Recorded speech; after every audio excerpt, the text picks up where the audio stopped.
பரிசுத்த நாமத்துக்கு ஸ்தோத்திரம். கர்த்தர் அடியாரை ஒரு சாட்சியா நிறுத்ததுக்காக கோடான கொடி ஸ்தோத்திரங்களை நன்றிகளை ஏறெடுக்கிறேன். கர்த்தர் கடந்த நாட்கள்லாம் கண்மணி போல கிருபையாக பாதுகாத்தார். இந்த முதல் மாதத்தில், இந்த 7வது மாதத்தில் கூட இந்த முதல் வாரத்தை காண கர்த்தர் கிருபை செய்திருக்கிறார். கொடி கொடி நன்றி. கடந்த நாட்களாக மாமியாருக்கு அம்மாவுக்கு ரொம்ப உடம்பு சரியில்லாமல் அடிக்கடி இருந்துகிட்டே இருந்தது. நான் ஜெபிச்சேன். ஆனால் ஆண்டவர் ஒரு வசனத்தை நான் இவங்களுக்காக ஜெபிச்சுட்டு இந்த வேதத்திலிருந்து ஒரு வசனத்தை எடுக்க போகிறேன். அந்த வசனத்தின் மூலியமா நீங்கள் என்ன பேசுறீங்களோ அதுதான் உங்களுடைய பலவீனத்துடையதுன்னு நான் தெரிந்து கொள்ள போகிறேன்னு சொல்லிட்டு நான் ஒரு நாள் நல்லா ஜெபிச்சுட்டு வேதத்தை டக்குன்னு திறக்கும்போது ஏசாயா 38 அதில் எசேக்கியா ராஜாவுக்கு 15 வருஷத்து ஆண்டவர் கூட்டி கொடுத்தாரு. அந்த வசனம் அது முழுவதுமா நான் வாசிக்க கர்த்தர் கிருபை செஞ்சார். அதை நான் திறந்தோடனே டக்குன்னு எனக்கு ஏசாயா தான் வந்தது. அப்புறம் ஆண்டவர் ரொம்ப விசுவாச்சேன். அப்புறமா பார்த்தாலும் ரொம்ப பலவீனமாக இருக்காங்க. ஹாஸ்பிட்டலுக்கு கூப்பிட்டு போனோம். அவங்க தனியாகவே போயிட்டு வருவாங்க. டாக்டர் சொல்லியிருக்காங்க எம்ஆர்ஐ ஸ்கேன்லாம் எடுக்கணும் அப்படின்னு சொல்லிட்டு. அவங்களுக்கு அது புரியல. அவங்க என்ன சொல்கிறாங்க, அவங்க ஹிந்தி டாக்டரு சரியாக புரியாமல் வந்துட்டாங்க. ரொம்ப உடம்பு முடியாமல் தான் இருந்தாங்க. அந்த மாத்திரைலாம் சாப்பிட்டா இருந்தாங்க அந்த சளிக்கு. மறுபடியும் போனாங்கன்னா டாக்டர் திட்டுறாங்களா, உங்களை எம்ஆர்ஐ ஸ்கேனு சளி டெஸ்ட்டோட எடுத்துன்னு வர சொன்னால் நீங்கள் அப்படியே வரீங்கன்னு சொல்லிட்டு டாக்டர் சத்தம் போட்டாங்க. வீட்டுக்கு திரும்பி வந்துட்டாங்க. டாக்டர் என்ன திட்டுறாங்கன்னு சொன்னாங்க. நீங்கள் போகும்போது என்னை கூப்பிட்டு போங்கம்மா, நீங்கள் தனியாக அவரும் வராரு, உள்ளே வரமாட்டுறாரு, என்னை கூப்பிட்டு போங்கன்னு சொல்லிட்டு சொன்னேன். நான் அப்புறம் டாக்டர் கிட்ட போனோம்.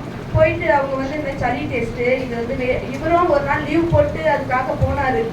அம்மா ரொம்ப அடிக்கடி முடியாமல் போயிருந்தேன். என்ன எம்ஆர்ஐலாம் எடுத்து சொல்லியிருக்காங்கன்ட்டு ஒரு பையன் ஒரு நாள் லீவ் போட்டு அவங்களுக்காக ஹாஸ்பிட்டலுக்கு போயிட்டு எல்லா டெஸ்ட்டும் எடுத்தாங்க.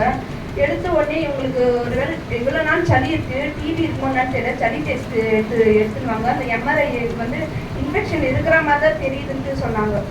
அன்னைக்கு ரொம்ப கஷ்டமாயிடுச்சு. அப்பா நீங்கள் எனக்கு இந்த வசனத்தை கொடுத்தீங்க, எசேக்கியா ராஜாவுக்கு 15 வருஷத்து ஆயுசு நாட்களை கூட்டி கொடுத்து நீங்கள் கொடுத்தீங்க. இந்த நோய் வந்துச்சுன்னா அவங்களுக்கு ரொம்ப கஷ்டமாக இருக்குது, நீங்கள் கொடுத்தீங்க, நீங்கள் அதை நிறைவேற்றுங்க, நான் விசுவாசிக்கிறேன். இந்த மாதிரி ஏன்பா அப்படின்னு சொல்லிட்டு நான் ரொம்ப ஜெபிச்சேன். ரொம்ப பாரமாகவும் இருந்தது.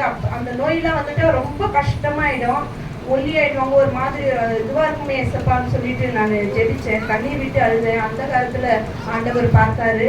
மறுபடியும் நாங்கள் போனோம். இருமலில் சளியும் இல்லை, சுத்தமாக நின்று போயிடுச்சு. இன்னொரு தடவை டாக்டர் கிட்ட போகும்போது இருமல்லாம் இருக்குதான்னு சொல்லிட்டு கேட்டாங்க. இல்லை, இருமல்லாம் சுத்தமாக இல்லை, டிவி தான் கண்டினியூவாக இருமல் இருக்கும், நீங்கள் மறுபடியும் இன்னொரு சளி டெஸ்ட் எடுத்துன்னு வாங்கன்னு சொல்லிட்டு அந்த பழைய ஹாஸ்பிட்டல் காமிச்சாங்க. அன்றைக்கி சளி டெஸ்ட்டு கொடுத்துட்டு நாங்கள் வந்தோம்.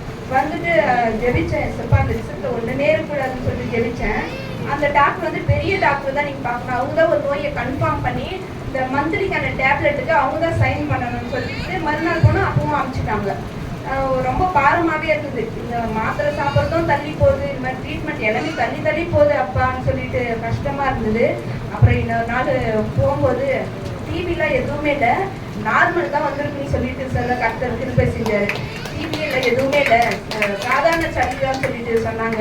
எந்த இதுவும் இல்லை. அப்புறம் எனக்கு அப்போ ரொம்ப நான் அப்படியே எனக்கு எவ்வளோ அற்புதம் ஆண்டவர் செஞ்சுருக்காரு. ரொம்ப நான் நன்றி சொன்னேன்.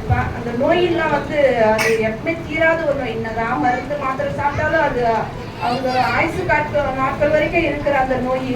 ஆனால் அது இல்லைன்னு வர கர்த்தர் கிருபை செஞ்சார். கொடுத்த வசனத்தை ஆண்டவர் நிறைவேற்றி தந்தார். தேவனுக்கு கொடான கொடி நன்றி.